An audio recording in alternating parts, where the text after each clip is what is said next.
प्रिय विद्यार्थियों, नमस्ते। राजज्ञानशाला चैनल पर आपका स्वागत है। आज हम कक्षा 9 क्षितिज भाग 1 के गद्य खंड से श्यामाचरण दुबे और उनके निबंध उपभोक्तावाद की संस्कृति का अध्ययन करेंगे। तो आइए सर्वप्रथम श्यामाचरण दुबे जी का जो परिचय है वो कर लेते हैं। श्यामाचरण दुबे का जन्म 1922 में मध्य प्रदेश के बुंदेलखंड क्षेत्र में हुआ। उन्होंने नागपुर विश्वविद्यालय से मानव विज्ञान में पीएचडी की। वे भारत के अग्रणी समाज वैज्ञानिक रहे हैं। उनका देहांत 1996 में हुआ। मानव और संस्कृति, परंपरा और इतिहास बोध, संस्कृति तथा शिक्षा, समाज और भविष्य, भारतीय ग्राम, संक्रमण की पीड़ा, विकास का समाजशास्त्र, समय और संस्कृति हिंदी में उनकी प्रमुख पुस्तकें हैं। प्रोफेसर दुबे ने विभिन्न विश्वविद्यालयों में अध्यापन किया, पढ़ाया तथा अनेक संस्थानों में प्रमुख पदों पर रहे। जीवन, समाज और संस्कृति के ज्वलंत विषयों पर उनके विश्लेषण एवं स्थापनाएं उल्लेखनीय हैं। भारत की जनजातियों और ग्रामीण समुदायों पर केंद्रित उनके लेखों ने बृहद समुदाय, विस्तृत समुदाय का ध्यान आकर्षित किया है। वे जटिल विचारों को तार्किक विश्लेषण के साथ सहज भाषा में प्रस्तुत करते हैं। जटिल विचारों को तर्क सहित और साधारण भाषा में प्रस्तुत करते हैं। यहाँ निबंध का परिचय दिया गया है, देखते हैं। उपभोक्तावाद की संस्कृति। निबंध का नाम है उपभोक्तावाद की संस्कृति। उपभोक्तावाद एक ऐसी विचारधारा जिसमें उपभोग करने पर ही लक्ष्य रहता है। वस्तुओं के उपभोग को ही सब कुछ माना जाता है। संस्कृति रहन सहन। निबंध उपभोक्तावाद की संस्कृति निबंध बाजार की गिरफ्त में आ रहे समाज की वास्तविकता को प्रस्तुत करता है। लेखक का मानना है कि हम विज्ञापन की चमक दमक के कारण वस्तुओं के पीछे भाग रहे हैं। हमारी निगाहें गुणवत्ता पर नहीं है। संपन्न और अभिजन वर्ग विशेष वर्ग द्वारा प्रदर्शनपूर्ण जीवन शैली अपनाई जा रही है, जिसे सामान्य जन भी ललचाई निगाहों से देखते हैं। यह सभ्यता के विकास की चिंताजनक बात है जिसे उपभोक्तावाद ने परोसा है। लेखक की यह बात महत्वपूर्ण है कि जैसे जैसे यह दिखावे की संस्कृति फैलेगी, सामाजिक अशांति और विषमता भी बढ़ेगी। यहाँ निबंध की शुरुआत होती है। ऊपर देखिए, सुपर ऑफर, शीतल जल, साबुन, उपभोक्तावाद की संस्कृति। तो बाजार के जो प्रोडक्ट यहाँ पर दिए गए हैं, वस्तुएं हैं, वो चमक दमक से कितनी लोगों को प्रभावित करने वाली हैं, उनकी वास्तविकता क्या है, इस पर इन्होंने बहुत ही सुंदर निबंध लिखा है। आइए पढ़ते हैं। धीरे धीरे सब कुछ बदल रहा है। एक ऐसी जीवन शैली अपना वर्चस्व स्थापित कर रही है। जीवन शैली, जीवन जीने का ढंग, वर्चस्व, प्रधानता। तो एक ऐसी नई जीवन शैली अपना वर्चस्व, प्रधानता स्थापित कर रही है। उसके साथ आ रहा है एक नया जीवन दर्शन, उपभोक्तावाद का दर्शन। उत्पादन बढ़ाने पर जोर है चारों ओर, सब और उत्पादन बढ़ाने पर जोर है। यह उत्पादन आपके लिए है, आपके भोग के लिए है, आपके सुख के लिए है। सुख की व्याख्या बदल गई है। वास्तविक सुख क्या है, उसकी व्याख्या बदल चुकी है। उपभोग भोग ही, वस्तुओं का उपभोग करना, उनका भोग करना ही, उपभोग की वस्तुओं का भोग करना ही, उपभोग भोग का मतलब है उपभोग की वस्तुओं का भोग करना ही सुख है। एक सूक्ष्म बदलाव आया है। नई स्थिति में उत्पाद तो आपके लिए है, पर आप ये भूल जाते हैं कि जाने अनजाने आज के माहौल में आपका चरित्र भी बदल रहा है और आप उत्पाद को समर्पित होते जा रहे हैं। आप उत्पाद को समर्पित होने का मतलब हम वस्तुओं के वश में होते जा रहे हैं, उनके गुलाम होते जा रहे हैं। विलासिता की सामग्रियों से बाजार भरा पड़ा है, जो आपको लुभाने की जी तोड़ कोशिश में निरंतर लगी रहती हैं। दैनिक जीवन में काम आने वाली वस्तुओं को ही लीजिए। टूथपेस्ट लीजिए, दंत मंजन चाहिए। टूथपेस्ट चाहिए, दंत मंजन चाहिए। यह दांतों को मोती जैसा चमकीला बनाता है, यह मुंह की दुर्गंध हटाता है, यह मसूड़ों को मजबूत करता है और यह पूर्ण सुरक्षा देता है। वह सब करके जो 3-4 पेस्ट अलग अलग करते हैं, किसी पेस्ट का मैजिक जादू, इस पेस्ट का जो मैजिक जादुई फॉर्मूला है, कोई बबुल या नीम के गुणों से भरपूर है, कोई ऋषि मुनियों द्वारा स्वीकृत तथा मान्य वनस्पति और खनिज तत्वों के मिश्रण से बना है। जो चाहे चुन लीजिए। यदि पेस्ट अच्छा है तो ब्रश भी अच्छा होना चाहिए। आकार, रंग, बनावट, पहुँच और सफाई की क्षमता में अलग अलग, एक से बढ़कर एक। मुंह की दुर्गंध से बचने के लिए माउथ वॉश भी चाहिए। सूची और भी लंबी हो सकती है, पर इतनी चीज़ों का ही बिल काफ़ी बड़ा हो जाएगा, क्योंकि आप शायद बहुविज्ञापित और कीमती ब्रांड खरीदना ही पसंद करेंगे। बहुविज्ञापित, जिनका बहुत ज़्यादा विज्ञापन होता है, या फिर कीमती ब्रांड है, अधिक मूल्य वाले वस्तुएं हैं। सौंदर्य प्रसाधनों की भीड़ तो चमत्कृत कर देने वाली है। हर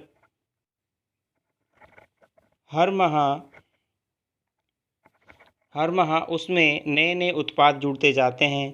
साबुन ही देखिए, एक में हल्की खुशबू है, दूसरे में तेज। एक दिन भर आपके शरीर को तरोताज़ा रखता है, दूसरा पसीना रोकता है, तीसरा जर्म से आपकी रक्षा करता है, कीटाणुओं से आपकी रक्षा करता है।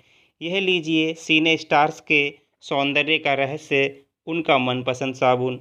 सच्चाई का अर्थ समझना चाहते हैं, यह लीजिए। शरीर को पवित्र रखना चाहते हैं, यह लीजिए। शुद्ध गंगा जल से बनी साबुन। चमड़ी को नर्म रखने के लिए यह लीजिए। महंगी है, पर आपके सौंदर्य में निखार ला देगी। संभ्रांत महिलाओं की ड्रेसिंग, संभ्रांत अच्छी विशिष्ट सौंदर्य से भरपूर महिलाओं की ड्रेसिंग टेबल पर 30-30 हज़ार की सौंदर्य सामग्री होना तो मामूली बात है। पेरिस से परफ्यूम मंगाइए, इतना ही और खर्च हो जाएगा। ये प्रतिष्ठा चिन्ह है, समाज में आपकी हैसियत जताते हैं। पुरुष भी इस दौड़ में पीछे नहीं है। पहले उनका काम साबुन और तेल से चल जाता था। आफ्टर बाद में, शेव और कोलोन बाद में आए। अब तो इस सूची में 2 दर्जन चीज़ें और जुड़ गई हैं। छोड़िए इस सामग्री को, वस्तु और परिधान की दुनिया में आइए। परिधान, वस्तु और वस्त्रों की दुनिया में आइए। जगह जगह बुटीक खुल गए हैं। बुटीक, सिले सिलाए वस्त्रों के भंडार, रेडीमेड कपड़ों की जो दुकानें हैं। नए नए डिज़ाइन के परिधान बाज़ार में आ गए हैं। ये ट्रेंडी हैं और महंगे भी। पिछले वर्ष के फैशन इस वर्ष शर्म की बात है। घड़ी पहले समय दिखाती थी, उससे यदि यही काम लेना हो तो 400-500 में मिल जाएगी। हैसियत जताने के लिए आप 50-60 हज़ार से लाख 1.5 लाख की घड़ी भी ले सकते हैं। लाख 1.5 लाख की घड़ी भी ले सकते हैं। संगीत की समझ हो या नहीं, कीमती म्यूजिक सिस्टम ज़रूरी है।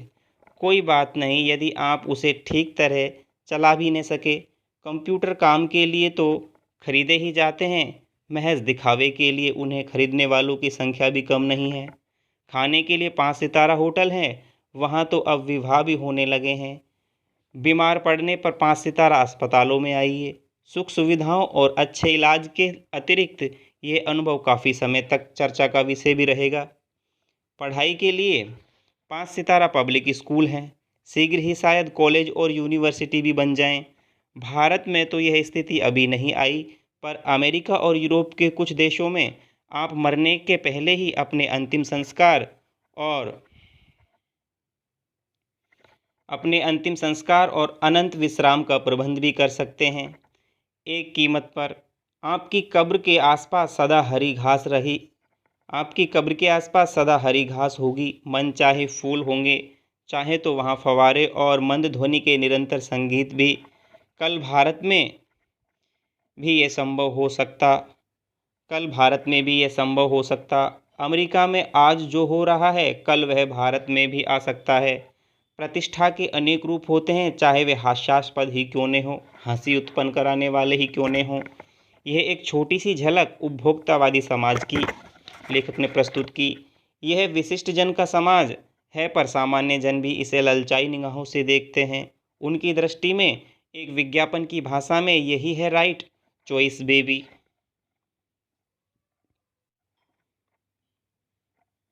चित्र देखिए, मोती जैसे दांत, पूर्ण सुरक्षित, गुणों से भरपूर, सुपर ऑफर, एक के साथ एक।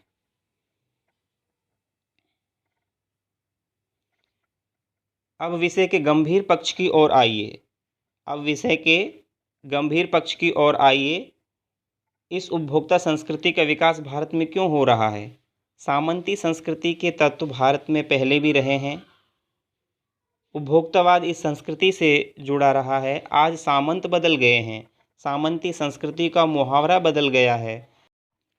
हम सांस्कृतिक अस्मिता की बात कितनी ही करें, परंपराओं का अवमूल्यन हुआ है। अवमूल्यन होता है नीचे की ओर गिरना, अर्थात पतन होना। अवमूल्यन का अर्थ है पतन होना, धारणाओं का क्षरण होना, उनका कम होना, टूटना। कड़वा सच तो यह है कि हम बौद्धिक दासता स्वीकार कर रहे हैं, बुद्धि से गुलाम बनते जा रहे हैं, पश्चिम के सांस्कृतिक उपनिवेश बन रहे हैं। पश्चिम अर्थात पश्चिमी देशों के अपनी संस्कृति से प्रभावित होकर के हम उनके गुलाम बन रहे हैं। हमारी नई संस्कृति अनुकरण की संस्कृति है, देखा देखी की संस्कृति है। हम आधुनिकता के झूठे प्रतिमान अपनाते जा रहे हैं। प्रतिष्ठा की अंधी प्रतिस्पर्धा में जो अपना है उसे खोकर छद्म बनावटी आधुनिकता की गिरफ्त में आते जा रहे हैं। संस्कृति की नियंत्रक शक्तियों के क्षीण हो जाने के कारण हम दिग्भ्रमित हो रहे हैं, दिशाभ्रम हो रहे हैं। हमारा समाज ही अन्य निर्देशित होता जा रहा है। विज्ञापन और प्रसार के सूक्ष्म तंत्र हमारी मानसिकता बदल रहे हैं। उनमें सम्मोहन की शक्ति है, वशीकरण की भी। वो सम्मोहन होता है किसी के वश में हो जाना, मोहित हो जाना वस्तुओं से, किसी के वश में हो जाना। परिणामतः इस संस्कृति के फैलाव का दुष्परिणाम क्या होगा, ये गंभीर चिंता का विषय है। हमारे सीमित संसाधनों का घोर अपव्यय हो रहा है। जीवन की गुणवत्ता आलू के चिप्स से नहीं सुधरती, न बहुविज्ञापित शीतल पेय पदार्थों से, भले ही वे अंतर्राष्ट्रीय हों। पिज्ज़ा, बर्गर कितने ही आधुनिक हों, वे कूड़ा खाद्य हैं। समाज में वर्गों की दूरी बढ़ रही है, सामाजिक सरोकारों में कमी आ रही है। जीवन स्तर का ये बढ़ता अंतर आक्रोश और अशांति को जन्म दे रहा है। जैसे जैसे दिखावे की यह संस्कृति फैलेगी, सामाजिक अशांति भी बढ़ेगी। हमारी सामाजिक अस्तित्व का ह्रास तो हो ही रहा है। हम लक्ष्य भ्रम से भी पीड़ित हैं। विकास के विराट उद्देश्य पीछे हट रहे हैं। हम झूठी तुष्टि के तात्कालिक लक्ष्यों का पीछा कर रहे हैं।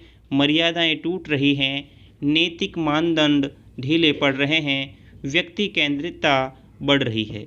व्यक्ति अपने आप तक सीमित होकर रह जा रहा है। स्वार्थ परमार्थ पर हावी हो रहा है। भोग की इच्छाएं आसमान को छू रही हैं। किस बिंदु पर रुकेंगी यह दौड़? गांधी जी ने कहा था कि हम स्वस्थ सांस्कृतिक प्रभावों के लिए अपने दरवाजे खिड़की खुले रखें, पर अपनी बुनियाद पर कायम रहें। उपभोक्ता संस्कृति हमारी सामाजिक नींव को ही हिला रही है। यह एक बड़ा खतरा है। भविष्य के लिए यह एक बड़ी चुनौती है। तो महात्मा गांधी जी ने यही कहा था कि स्वस्थ संस्कृति और उसके प्रभावों को हम अपने आने के लिए उनका स्वागत करेंगे, अपने खिड़की दरवाजे खुले रखेंगे, तो ही एक बुनियाद, एक नींव कायम होगी उपभोक्तावादी जो संस्कृति है ये हमारी सामाजिक जो नींव है उसको हिला रही है। ये एक हमारे लिए बड़ा खतरा है, भविष्य के लिए एक बड़ी चुनौती है। ये निबंध यहाँ पूर्ण होता है। प्रश्न अभ्यास है, तो आइए प्रश्न अभ्यास करते हैं। पहला प्रश्न है, लेखक के अनुसार जीवन में सुख से क्या अभिप्राय है? लेखक के अनुसार सुख से क्या अभिप्राय है? देखो, जीवन में सुख का जो मतलब है, तात्पर्य है, वो उपभोग की वस्तुओं से प्राप्त जो क्षणिक सा सुख है वो ही नहीं है। वस्तुओं का उपभोग कर लेना वो सुख नहीं है। इसके अलावा भी मानसिक, शारीरिक और कई तरह के छोटे जो आराम है वो भी सुख कहलाते हैं। किंतु आजकल लोग केवल उपभोग सुख को ही सब कुछ मानने लगे हैं। खाने का सुख, पीने का सुख, जो छोटे छोटे सुख हैं, अच्छे घर का सुख, यही सुख नहीं है। इनके अलावा भी सुख है। मानसिक संतुष्टि का सुख है, शारीरिक संतुष्टि का सुख है, तो ये और भी सुख हैं। दूसरा प्रश्न देखते हैं, आज की उपभोक्तावादी संस्कृति हमारे दैनिक जीवन को किस प्रकार प्रभावित कर रही है? देखो, आज की जो उपभोक्तावादी संस्कृति है उसने हमारा जो दैनिक दिनचर्या है, जीवन है, उसको पूरी तरह से प्रभावित कर डाला है, अस्त व्यस्त कर डाला है उसने। हम वही खाते पीते और पहनते ओढ़ते हैं जो आज हमें टीवी की चलती हुई स्क्रीन पर विज्ञापन के रूप में दिखाई देता है, अखबार में विज्ञापन के रूप में दिखाई देता है। तो ये उपभोक्तावादी संस्कृति के परिणाम स्वरूप इस तरह धीरे धीरे हम जो उपभोग हैं उनके गुलाम बनते जा रहे हैं, उपभोग की वस्तुओं के गुलाम बनते जा रहे हैं। हम अपनी आवश्यकताओं को अनावश्यक रूप से बढ़ावा दे रहे हैं। कुछ लोग तो केवल दिखावे के लिए महंगा मोबाइल, महंगा कंप्यूटर, महंगे कपड़े आदि खरीद रहे हैं। दिखावे के नाम पर हम 5 सितारा होटलों में जो संस्कृति है उसके गुलाम होते जा रहे हैं। तो ये जो इस तरह की जो संस्कृति का प्रभाव हमारे ऊपर पड़ रहा है, बुरा प्रभाव, इससे हमारा सामाजिक जो संबंध है वो घटते जा रहे हैं। लोगों के मन में परेशानी और आक्रोश बढ़ रहा है। हमारे जो विकास के लक्ष्य हैं उनसे हम दूर चले जाएंगे। हम अपना जो लक्ष्य है वो पूरा नहीं कर पाएंगे, हम स्वार्थी बन जाएंगे। और व्यक्ति का स्वार्थी बनना समाज के लिए बहुत दुर्भाग्यपूर्ण स्थिति है। आइए तीसरा प्रश्न देखते हैं। लेखक ने उपभोक्ता संस्कृति को हमारे समाज के लिए चुनौती क्यों कहा है? लेखक ने उपभोक्ता संस्कृति को हमारे लिए चुनौती क्यों कहा है? तो लेखक ने उपभोक्ता संस्कृति को हमारे समाज के लिए चुनौती इसलिए कहा है क्योंकि ये जो संस्कृति है ये भोग को ही बढ़ावा देती है, नैतिकता और मर्यादा को समाप्त कर देती है। गांधी जी भी चाहते थे कि हम भारतीय अपनी संस्कृति पर कायम रहें, अपनी नींव को हम मजबूत बनाएं, उसे छोड़ें नहीं। किंतु आज जो उपभोक्तावादी संस्कृति के नाम पर हम अपनी सांस्कृतिक जो पहचान है उसको भी खोते जा रहे हैं। इसलिए ऐसा कहा गया है कि उपभोक्तावादी संस्कृति हमारे समाज के लिए चुनौती से भरी हुई है। आगे चलते हैं। चौथा प्रश्न है, आज से स्पष्ट कीजिए।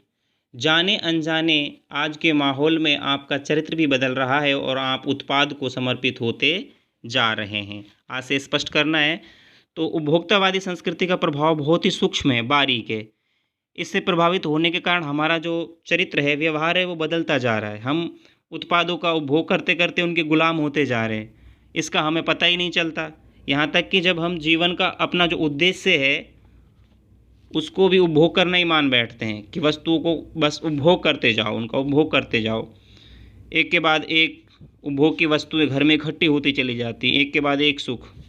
पहले एक पंखा आता है, फिर एक कूलर आता है, फिर एक एसी आता है, इस तरह से बढ़ता चला जाता है। हम उत्पादों का भोग नहीं कर रहे, बल्कि उत्पादक हमारे जीवन का उपभोग कर रहा है। हम वस्तुओं का नहीं कर रहे, वस्तुएं हमारे जीवन का उपभोग करने लगी हैं। तो ये इसका तात्पर्य है।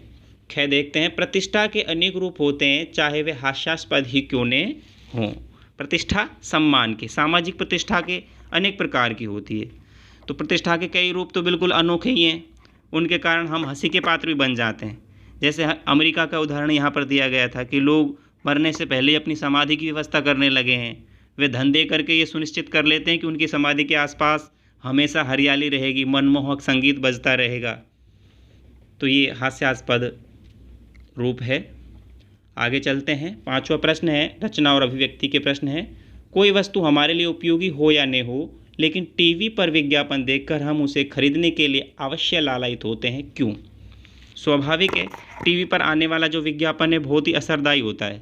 हमारी आँखों और कानों दोनों जो दृश्य और श्रव्य बिंब हैं उनको प्रभावित करता है। हमारे दिल में वस्तुओं के प्रति गुमराह करने वाला जो आकर्षण है उसको वो जगा देता है। तो इससे बेकार की वस्तुओं पर हम ललचा जाते हैं और हम उन्हें खरीदने के लिए लालायित हो उठते हैं। आगे चलते हैं। छठा प्रश्न है, आपके अनुसार वस्तुओं को खरीदने का आधार वस्तु की गुणवत्ता होनी चाहिए या उसका विज्ञापन? तर्क देकर स्पष्ट कीजिए। साधारण सा प्रश्न है। हमारे अनुसार जो वस्तुओं को खरीदने का आधार है वो उसकी गुणवत्ता होगी, ना कि विज्ञापन, क्योंकि विज्ञापन कुछ भी नहीं है, वस्तु की गुणवत्ता को देखा जाता है। विज्ञापन हमें गुणवत्ता वाली वस्तुओं से परिचित करा सकते हैं, किंतु ज़्यादातर विज्ञापन क्या होते हैं? भ्रामक होते हैं। वो केवल उसके कोरे दिखावे को ही प्रस्तुत करते हैं। तो जिस तरह से हम कह सकते हैं, उदाहरण ले सकते हैं, हमें 1 किलो चीनी चाहिए, बिल्कुल वाइट चीनी है, सफ़ेद है। दूसरी चीनी हल्का पीलापन लिए हुए है। जबकि दोनों में गुण देखे जाएं तो जो सफ़ेद चीनी है वो शरीर के लिए नुकसानदायी है, जबकि पीलापन लिए हुए मोटी जो चीनी है वो स्वास्थ्य के लिए लाभप्रद है। तो हम उस चमक को देख करके सफ़ेद चीनी को नहीं लेंगे, हम चीनी लेंगे पीली वाली, मोटे दाने वाली, जो स्वास्थ्य के लिए हानिकारक है। तो पीली वाली चीनी लेंगे जो स्वास्थ्य के लिए लाभप्रद है। शब्दों के मोह में पड़कर हम, मान लो दुकानदार किसी वस्तु का बड़ा चढ़ा करके उसको पेश कर रहा है क्योंकि उसको उसमें अधिक कमीशन मिल रहा है, तो हम वो वस्तु नहीं लेकर के वास्तविक अपने अनुभव से परखी हुई वस्तु ही हम खरीदना पसंद करेंगे। हम किसी विज्ञापन पर नहीं जाना चाहेंगे।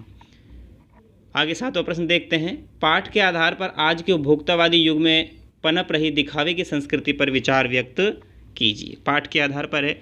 आज देखो सब और एक दिखावे से भरपूर संस्कृति पनप रही है, पैदा हो रही है, बढ़ रही है। ये बात बिल्कुल सही है। इसलिए ग्राहक जो है उन्हीं चीज़ों को अपना रहे हैं जिन्हें लोग उच्च स्तर का मानते हैं। कभी जो सभी सौंदर्य प्रसाधन हैं, सौंदर्य को निखारने वाले प्रसाधन हैं, मनुष्यों को खूबसूरत दिखाने के प्रयास करते हैं। पहले ये दिखावा औरतों में होता था, लेकिन आज पुरुष भी फैशन की दौड़ में आगे बढ़ चले हैं। नए नए वस्त्र, फैशन वाले वस्त्र इस संस्कृति को और आगे बढ़ा रहे हैं। ये दिखावे की जो संस्कृति है मनुष्य से दूर करती जा रही है, उसको काट रही है। लोगों के सामाजिक संबंध इससे कम होने लगे हैं। मन में आक्रोश बढ़ने लगा है, अशांति बढ़ रही है, तनाव बढ़ रहा है, क्योंकि इच्छाएं पूर्ण नहीं हो पा रही हैं। हम उद्देश्य से भटक रहे हैं। ये ठीक नहीं है, इसलिए हमें इसे रोकना चाहिए। दिखावे की संस्कृति को आगे बढ़ावा नहीं देना चाहिए। 8वां प्रश्न है। आज की उपभोक्ता संस्कृति हमारे रीति रिवाजों और त्योहारों को किस तरह प्रभावित कर रही है? अपने अनुभव के आधार पर एक अनुच्छेद लिखिए। तो रचना अभिव्यक्ति का है, एक अनुच्छेद आप अपने हिसाब से लिखिए। आगे 9वां प्रश्न है, भाषा अध्ययन है। धीरे धीरे सब कुछ बदल रहा है। धीरे धीरे सब कुछ बदल रहा है। इस वाक्य में बदल रहा है क्रिया है। ये क्रिया कैसे हो रही है? धीरे धीरे। अतः यहाँ धीरे धीरे क्रिया विशेषण है। जो शब्द क्रिया की विशेषता बताते हैं उन्हें क्रिया विशेषण कहते हैं। जहाँ वाक्य में हमें पता चलता है कि क्रिया कैसे, कब और कितनी और कहाँ हो रही है। ये 4 प्रकार हैं क्रिया के। कैसे, कब, कितनी और कहाँ हो रही है, वहाँ वह शब्द क्रिया विशेषण कहलाता है। ऊपर दिए गए उदाहरणों को ध्यान में रखते हुए क्रिया विशेषण युक्त 5 वाक्य पाठ में से छांट कर लिखिए। 5 वाक्य आपको पाठ में से छांट करके लिखने हैं। आप देखिएगा, इस तरह के जो वाक्य हैं वो मिल जाएंगे। जैसे अमेरिका में आज जो हो रहा है कल वह भारत में भी आ सकता है। आज और कल। आज और कल जो है कालवाचक क्रिया विशेषण है, स्थिति को बता रहा है। इस तरह से हमें 5 वाक्य छांटने हैं। आगे ख क्या कहता है? धीरे धीरे, जोर से, लगातार, हमेशा, आजकल, कम, ज़्यादा, यहाँ, इधर, उधर, बाहर, इन क्रिया विशेषण शब्दों का प्रयोग करते हुए वाक्य बनाइए। आप वाक्य बना सकते हैं कि बच्चे ने धीरे धीरे अपना गृह कार्य पूर्ण कर लिया। बच्चे जोर से चिल्लाने लगे। तो इस तरह से वाक्य का प्रयोग करें। आगे गए है, नीचे दिए गए वाक्यों में से क्रिया विशेषण और विशेषण सब छांटकर अलग कीजिए। कल रात से निरंतर बारिश हो रही है। कल रात से निरंतर बारिश हो रही है। तो एक तो निरंतर, कल रात से कालवाचक क्रिया विशेषण है। कल रात से निरंतर एक रीतिवाचक, रीति है, निरंतर लगातार, तो रीतिवाचक क्रिया विशेषण है। पेड़ पर लगे पके आम देखकर बच्चों के मुंह में पानी आ गया। पके विशेषण है, पेड़ पर लगे पके, पके आम, पके आम क्या है? आमों की विशेषता है, पके हैं, विशेषण है। देखते हैं, रसोई घर से आती पुलाव की हल्की खुशबू से मुझे जोरों की भूख लग आई। हल्की खुशबू जो है, हल्की विशेषण है, हल्की क्या है? विशेषण है, हल्की विशेषण है। और जोरों की भूख लगाई, कैसी लगाई? जोरों की, जोर से भूख लगना, ये भी विशेषण है। यहाँ दोनों विशेषण है। चौथा देखते हैं, उतना ही खाओ जितनी भूख है। उतना, जितनी, ये मात्रा को बता रहे हैं यहाँ, इसलिए परिमाणवाचक, कौन से? परिमाणवाचक क्रिया विशेषण है, परिमाणवाचक क्रिया विशेषण है, उतना जितनी। पांचवा है, विलासिता की वस्तुओं से आजकल बाजार भरा पड़ा है। आजकल जो है कालवाचक क्रिया विशेषण है, समय का बोध करा रहा है।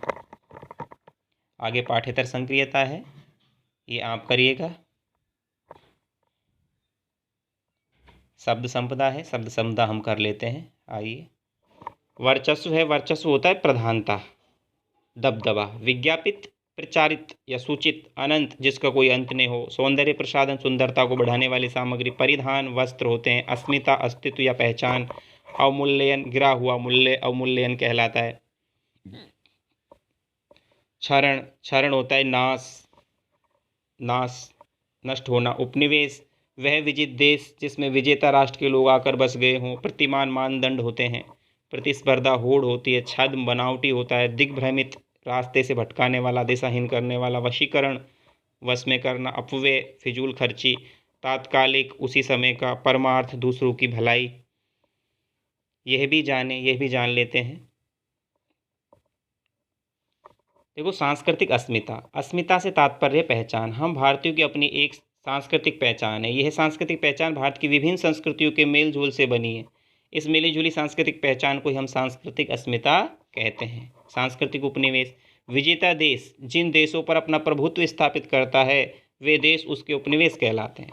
सामान्यतः विजेता देश की संस्कृति विजित देशों पर लादी जाती है।